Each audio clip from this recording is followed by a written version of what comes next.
సుమన్ టీవీలో మీ business promotions కోసం ఈ కింది నెంబర్ను సంప్రదించగలరు.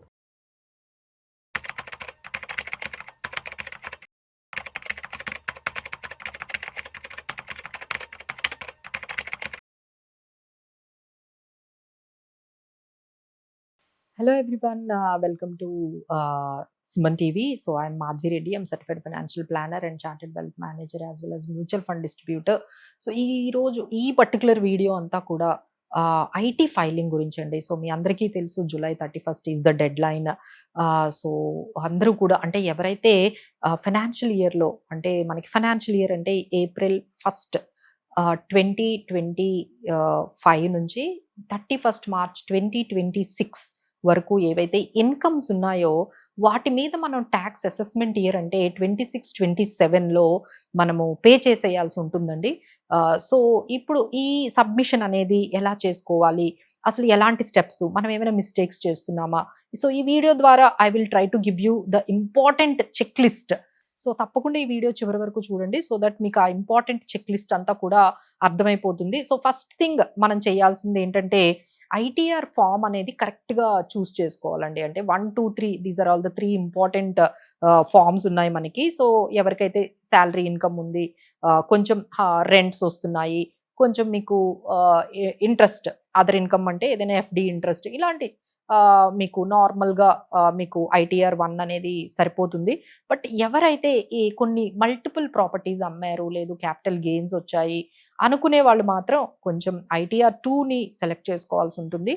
సో ఐటీఆర్ 3 ఏంటంటే బిజినెస్ పీపుల్, మా దగ్గర బిజినెస్ ఇన్కమ్ కూడా ఉంది, లేదు ఇంకా ప్రొఫెషనల్ ఇన్కమ్గా మనకి కన్సల్టేషన్స్, ప్రొఫెషనల్ ఇన్కమ్ ఉంది అంటే వాళ్ళందరూ కూడా ఐటీఆర్ 3ని ఫాలో అవ్వాలండి. సో ఫస్ట్ మీరు ఆ కేటగిరీ ఫామ్ అనేది కరెక్ట్గా మీరు ఫిక్స్ చేసుకున్న తర్వాత ఏఎస్ ఉంటుందండి. సో ఏఎస్ అనేది మనకి ట్యాక్స్ ఈ పోర్టల్లో ఉంటుంది. ఈ ఫైలింగ్ ట్యాక్స్ పోర్టల్ ఉంది కదా, అక్కడికి వెళ్ళండి. అక్కడికి వెళ్ళిన తర్వాత మీరు లాగిన్ అయితే అక్కడ మీకు 26 ఏఎస్ ఫామ్ ఏఎస్ అని ఉంటుంది. అంటే ఆల్రెడీ అక్కడ క్యాప్చర్ చేసి ఉంటాయండి మీ డీటెయిల్స్ అన్నీ.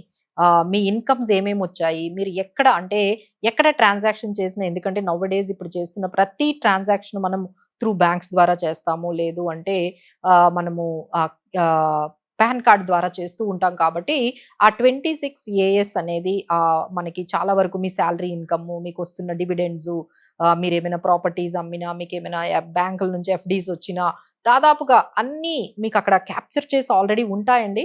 సో మీరు ఒక్కసారి దాంతో మీరు ఏవైతే చూపిస్తున్నారో ఇంకేమైనా మిస్ అయ్యాయా అని చెప్పి అది ఒక్కసారి చెక్ చేసుకోండి. సో ఏదైనా మిస్ అయితే దాన్ని కూడా మీరు యాడ్ చేసుకోండి.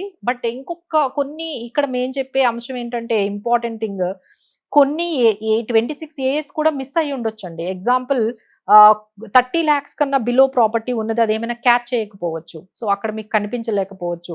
సో మీరు దాన్ని మిస్ చేసుకోకండి. సో అందులో 26 ఏఎస్లో కూడా కనిపించలేని కొన్ని ఇన్కమ్ సోర్సెస్ ఉండొచ్చు.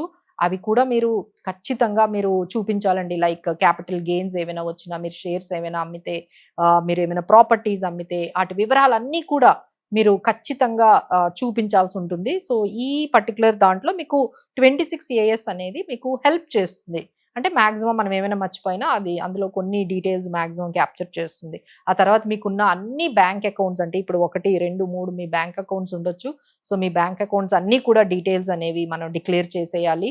అలానే మీకున్న ఇంట్రెస్ట్ ఇన్కమ్లో అంటే ఎఫ్డి ఇన్కమ్ కానీ, డివిడెండ్ ఇన్కమ్ కానీ, ఇవన్నీ కూడా క్యాపిటల్ గెయిన్స్, ఇవన్నీ కూడా మనము అక్కడ మనం చూపించేసిన తర్వాత, రిపోర్ట్ చేసిన తర్వాత నెక్స్ట్ ఏంటంటే మీరు ఓల్డ్ ట్యాక్స్ రెజ్యూమ్ తీసుకున్నారా, న్యూ ట్యాక్స్ రెజ్యూమ్ తీసుకున్నారా అనేది ఉంటుందండి. So you can choose new tax regime. ఇప్పుడు ఆల్మోస్ట్ 70% అందరూ కూడా న్యూ ట్యాక్స్ రిజీమే ఫైల్ చేస్తున్నారు కాబట్టి ప్రాబ్లం ఏం లేదు. బట్ ఎవరైతే ఇంకా ఓల్డ్ ట్యాక్స్ రిజీమ్లో ఉన్నారో మీరు ఖచ్చితంగా మీ డిడక్షన్స్ ఏవేమైనా తీసుకున్నారు, ఎగ్జంప్షన్స్ ఏవైనా తీసుకున్నారంటే వాటికి సంబంధించిన స్టేట్మెంట్స్, ప్రూఫ్స్ అన్నీ కూడా మీరు ఖచ్చితంగా పెట్టాల్సి ఉంటుందండి. తర్వాత మీరు ఈ ఓల్డ్ న్యూని కూడా కంపేర్ చేసుకొని మీకు ఏది బెస్టర్గా ఉంటుందో అది చేసుకునే అవకాశం కూడా మీకు ఉంటుంది. సో ఫైనల్గా మీరు అది చూస్ చేసుకున్న తర్వాత అది మీకు ట్యాక్స్ అనేది ఎంత పడుతుంది అనేది అక్కడ క్యాలిక్యులేట్ చేసి ఉంటుంది. సో మీరు ఈ రిటర్న్ని ఒక్కసారి ఈ ట్యాక్స్ ఎంత అంటే మీకు కొన్నిసార్లు రిఫండ్ వచ్చే అవకాశాలు ఉంటాయి. ఒక్కొక్కసారి మనమే ట్యాక్స్ పే చేసేది ఎక్కువగా ఉంటుంది. సో ఫస్ట్ అయితే అక్కడ మీకు కనిపిస్తుంది how much tax is due అని. సో ట్యాక్స్ని అయితే పే చేసేయండి. ఇంకేమైనా రిఫండ్ ఏదైనా వచ్చేదైతే మీకు తర్వాత వస్తుంది. అక్కడ ఏదైతే డ్యూ కనిపిస్తుందో అంతవరకు మీరు ఆ సెల్ఫ్ అసెస్మెంట్ అంటారు. సో అది ఆ చలాన్‌లో ఆ ఫైలింగ్ అంతా కూడా ఆ డీటెయిల్ అంతా కూడా మీకు కనిపిస్తుంది. సో దాన్ని పే చేసేయాలి. పే చేసేసిన తర్వాత ఇక్కడతో మీ పని అయిపోలేదండి. So this is very important. ఎప్పుడైతే మీరు పే చేసేసారో ఆధార్ ఓటీపీ వెరిఫికేషన్ అయితే అస్సలు మర్చిపోకండి. సో మీ ఐటీఆర్ ఫైలింగ్ జరిగింది అని మీకు టాక్స్ గవర్నమెంట్ వాళ్ళ దగ్గర నుంచి మీకు మెసేజ్ వస్తుంది. సో ఏదైతే ఓటీపీ ఆధార్ మొబైల్ నంబర్ ఉంటుందో దానికి వెరిఫైడ్ మీరు ఫైల్ చేశారు అనే ఎప్పుడైతే ఇన్ఫర్మేషన్ వస్తుందో అప్పుడు మాత్రమే అది కంప్లీట్ అవుతుందండి.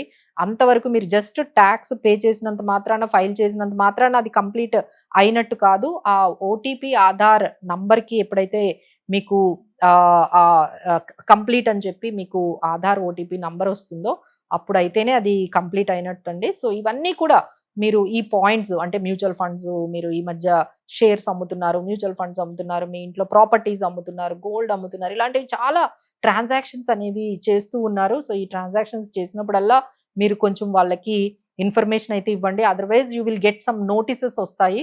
సో తర్వాత మీరు మళ్ళీ ఆ నోటీసెస్ రాగానే మళ్ళీ మీరు చాలా మనీ ఇచ్చి ఒక ఐటీ పర్సన్ దగ్గరికి వెళ్ళి ఒక ఎవరైనా సీఏ దగ్గరికి వెళ్ళాలి. వెళ్ళి మీరు మళ్ళీ అదంతా కూడా ఫాలో అప్ చేసుకోవాలి. ఇదంతా కూడా చాలా క్లమ్జీ అండి. అలానే మీరు కొంచెం రాంగ్ రిఫండ్స్ కూడా చాలా మంది పెట్టేస్తూ ఉన్నారు. సో దానివల్ల కూడా ఇప్పుడు ఏఐని యూజ్ చేస్తున్నారండి, ఆర్టిఫిషియల్ ఇంటెలిజెన్స్. సో మీరు ఏ మాత్రం ఇన్‌కరెక్ట్, ఫాల్స్ రిఫండ్స్ గాని పెట్టినట్లయితే ఖచ్చితంగా మీకు నోటీసెస్ వచ్చేస్తూ ఉన్నాయి. సో ఆ నోటీస్ వచ్చిందంటే మళ్ళీ అగైన్ మీరు ఇంకొకరి దగ్గరికి హెల్ప్ తీసుకొని ఆ నోటీసెస్‌కి రెస్పాండ్ ఇవ్వడము ఇవన్నీ కూడా చాలా క్లమ్జీ అయిపోతాయి. సో బెటర్ పే కరెక్ట్ వేలో, కరెక్ట్ టైంకి, డ్యూ డేట్‌కి పే చేసేసేయండి. సో మీకు ఇంట్రెస్ట్‌లు పడకుండా ఉంటాయి. అలానే ఇలాంటి అన్‌క్లెయిమ్డ్ అంటే ఫాల్స్ క్లెయిమ్స్ చేయకుండా ఉండడమే మనకి చాలా వరకు బెటర్ అండి. So these are all. So ఇంకో కొన్ని పాయింట్స్ చెప్పాం కదండీ! ఏఏఎస్‌ని వాటిని ఖచ్చితంగా కూడా మనము దాన్ని వెరిఫై చేసుకోవాలి. But that is not complete అండి. అంటే ఏఏఎస్ ప్రకారం మీరు వెళ్ళిపోవాలని ఏం కాదు. అది మీకు జస్ట్ గైడ్ చేస్తుంది. దానికి మించి మీకు ఇంకేమైనా ఇన్‌కమ్స్ ఉన్నాయి కూడా మీరు చూపిస్తూ ఉండండి. సో ఈ విధంగా మీరు ఓవరాల్‌గా ఈ పాయింట్స్ గాని మీరు నోట్ డౌన్ చేసుకున్నట్లయితే ఓన్‌గా మీరు సెల్ఫ్ అసెస్మెంట్ చేసేసుకొని మీరే ఆన్‌లైన్‌లో పేమెంట్ కూడా చేసేసుకోవచ్చండి. So for any other questions మీరు కామెంట్స్ చేయొచ్చు. లేదు మాకు కాల్ చేయొచ్చు. We are there to help you. Thank you so much.